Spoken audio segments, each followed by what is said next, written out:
The protests over police brutality against black people across the country can trace their roots to this nation's history of racism. Journalist Nikole Hannah-Jones won the 2020 Pulitzer Prize for commentary as the creator of the 1619 Project for the New York Times. The series examined the many contributions of black Americans and the ways the legacy of slavery continues to shape America. Hannah-Jones is a staff writer for the New York Times magazines, and she joins us from New York City. Nikole, good morning. You've talked about the policing of African Americans in this country as having a very distinct history. Can you explain that history? Yes, thank you for having me on. I think what's important when you say we're talking about the legacy of slavery is to be clear. The policing we're talking about is the policing of the descendants of those who this country thought so little of, that we enslaved them for 250 years and then followed that with 100 years of racial apartheid and terrorism. So none of this should be that shocking. And the legacy is that the slave patrols, which were brought into existence in order to maintain slavery, to police insurrections, and to ensure that enslaved people were always where they were supposed to be, morphed directly into police, particularly in the South and also into the Northeast.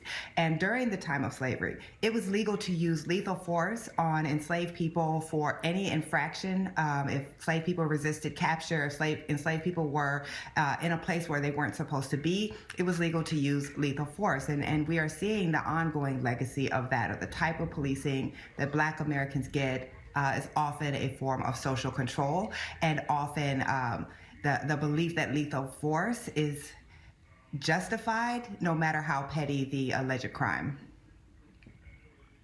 Nikole, I just want to tell our viewers we were having a problem with your shot. It froze. We can still hear you though, so we're going to continue. You wrote on Twitter.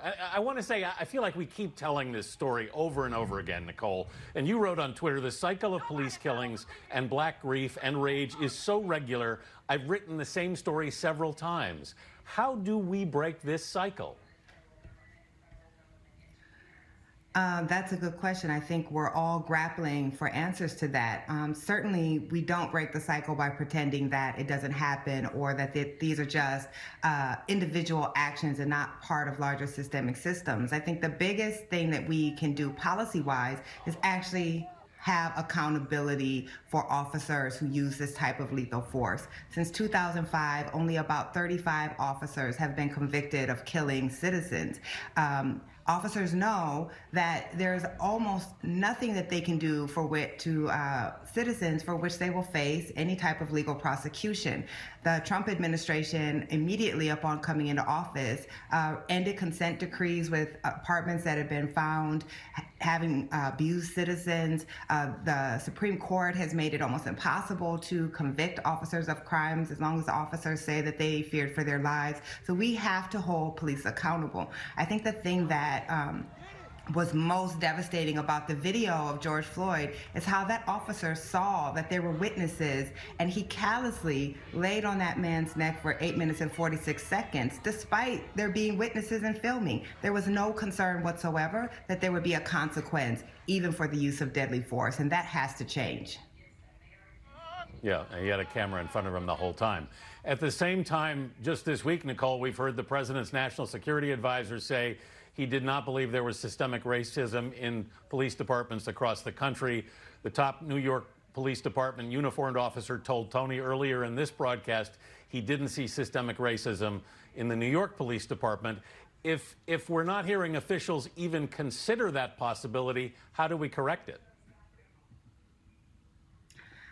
I don't even understand how he could utter those words. The FBI put out a report just a couple of years ago raising the alarm about the infiltration of police forces across this nation by white supremacist groups, including the Ku Klux Klan. So we know that there is a problem of racism within police department. It's been documented by the nation's highest law enforcement office.